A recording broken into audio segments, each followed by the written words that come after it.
It is an interesting time right now for precious metals. Joining me today to discuss the performance of precious metals is Stephen Briggs, Senior Metal Strategist at BNP Paribas. So Stephen, let's begin with gold, which is at a 5.5-month high due to Fed stimulus anticipation. Do you think the Fed will implement stimulus soon, and how will this affect the performance of gold? Yes, we do expect the Fed to launch a new round of quantitative easing. The House view for many months now has been that they would do so, and for some time now it's been suggested here that it would happen at the September meeting next week. And the minutes of the last FOMC meeting and Bernanke's speech at Jackson Hole only confirm us in the House view that that's likely to happen next week. This is already obviously partly priced into the market, not just the gold market, but other markets. But I suspect it's not fully priced in yet. After all, it isn't yet a done deal. We can't be absolutely sure of it. And so we think that the announcement of it next week, of further quantitative easing next week, will enable gold to continue to rally. There may be sort of a brief setback at some point, but we think that the gold has further upside when and if we get confirmation of further QE. Silver is at the highest point since April.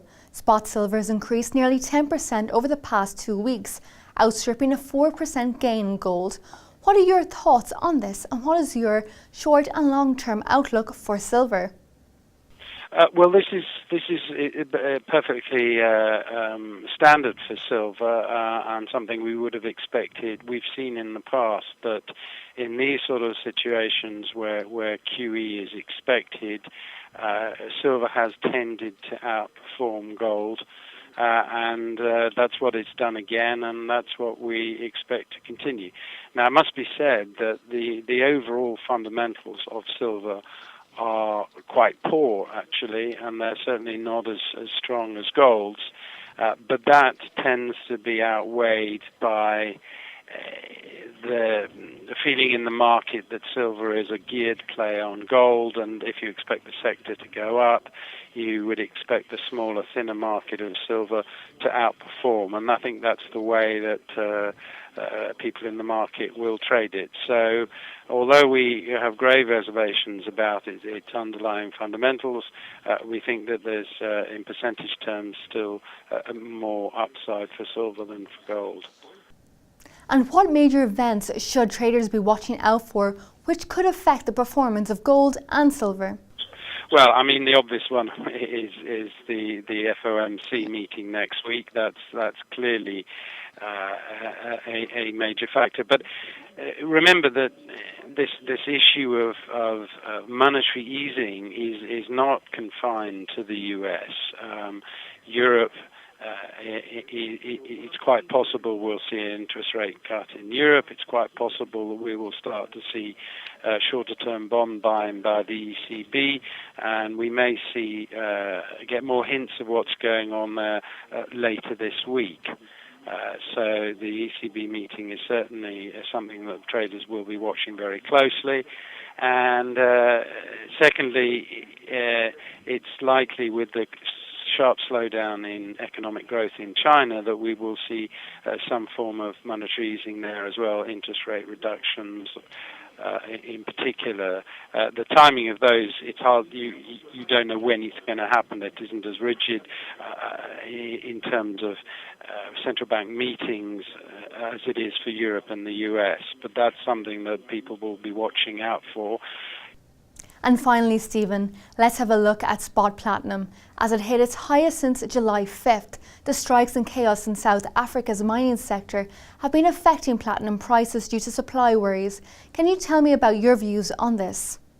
Platinum and palladium have gone up in price for two reasons. They've gone up as part of the precious metal sector, and they've gone up in price for their own reasons, which, as you say, is to do with the situation in South Africa. So we have both a broader macro driver and we also have a more specific supply and demand factor, which has enabled them to make strong gains from what were very depressed prices, it must be said. So there was plenty of potential for gains there.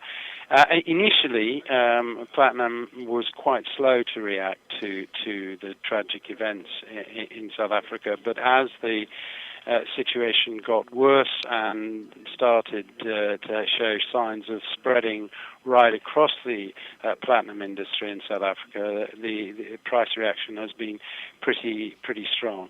Now, I mean, as far as the situation down there is concerned, I mean, it's a very political issue. It looks quite difficult to solve, and the sense is that there are long-standing grievances that lie behind this, and they may not be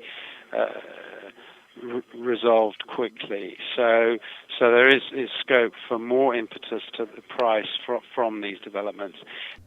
Thank you, Stephen, for sharing your expertise with us today.